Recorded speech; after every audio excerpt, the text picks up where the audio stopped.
In-depth analysis of the latest trailer for Peerless Tang Sect episode 123. Tang Wutong's martial soul avatar battle suit is revealed. The Sea God's dragon spear slays the mad bull Dao Luo, Wang Yi. I am not resigned. Not resigned. I should have killed you then.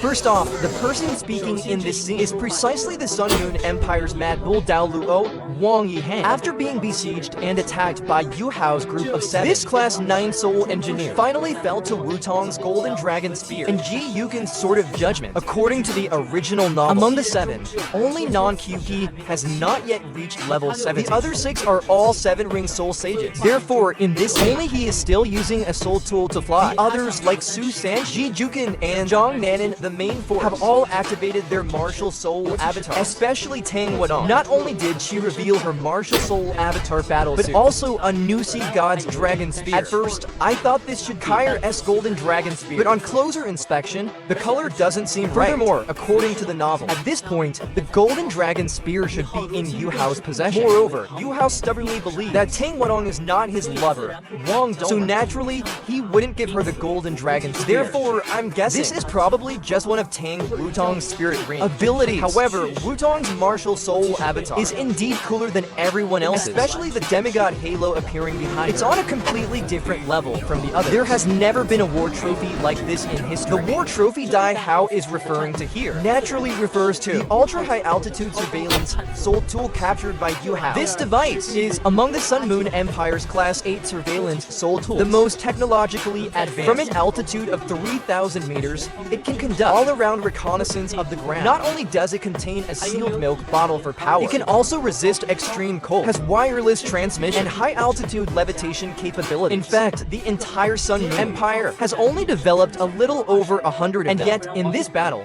Yu Hao managed to capture over 20 of them. Otherwise, Wang Yi wouldn't have come out personally to stop. Just as Dai Hao said, ordinary people truly cannot get their hands on this. Not only can you not evade its detection wave to get near the device, even if you manage to take it, they could still detonate it remotely. Because of this, the Star Luo Empire has suffered countless losses. But Yu Hao actually used a Class 8 remote control developed by Teacher Zhuan. With it, he barely managed to hack and seize control from the Sun Moon Empire. You are all young heroes for your great deeds. I will personally report them to His Majesty. Here, Dai Hao takes the initiative to ask His Majesty for rewards for everyone. The other 6 were all granted by the Star Luo Empire the hereditary title of Baron. Yu Hao was rewarded with the title of Viscount and 10 million gold soul coins. Generally speaking, noble titles are divided into Duke, Marquis, Earl, Viscount, and Baron, 5 ranks in total. A Viscount is equivalent to a modern-day county head or the mayor of a small city. Yu Hao not only took down Wang Yi, but also delivered the ultra-high altitude surveillance soul tool, and he only gets the rank of Viscount. The Star Luo Empire seems a bit stingy,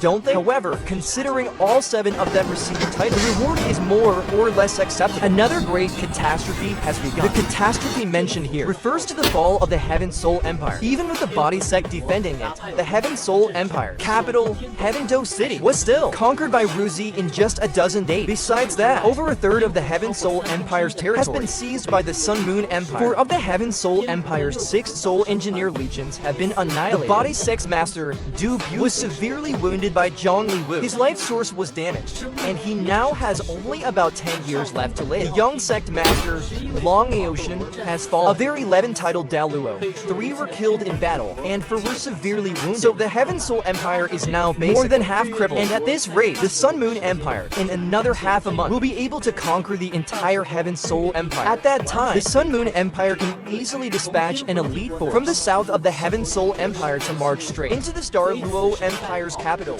Star Luo City. This is why Dai Hao and Princess Juju are in a complete panic, because from their perspective, the situation is hopeless. They can't just stand by and watch Star Luo City fall. But if they return to reinforce Star Luo City, the entire northwestern frontier will be left wide open for the Sun Moon Empire. What should we do? Risk it all. Burn our bridges. Attack where the enemy is forced to defend. As the saying goes, appear where they do not expect. Attack where they must be rescued. Right now, the Star Luo Empire's only option is to take back the Mingdo Mountain Range, to force the Sun Moon Empire to pull back and defend it. But the problem is, how can they retake the Mingdo Mountain Range? Although it isn't garrisoned, with a large number of Sun Moon Empire's soul soul engineer legion. It has countless defensive soul tool emplacements, and the death god Daoluo Yishishui is stationed there. The former is manageable. They can just storm it with a large number of soldiers. But the problem is, how do they get past Yishishui? The light of the death god isn't something that can be stopped just by having more soldiers. That's why Yu Hao spoke of risking it all, of burning their bridges. Yu Hao will use the undead plane to transport several of Star Luo's titled Daoluo directly to the Mingdou mountain range. The giant hammer Daoluo, Xuanji Daoluo, Starcrusher Daoluo, Nebula Daoluo, Heavenly Fiend Daoluo, Qiangkun Daoluo, and several other unknown masters are the main force for the coming battle over the Mingdou mountain range. Of course, while it's a good plan, its success or failure rests entirely on the personal risk Yu Hao is taking. After all,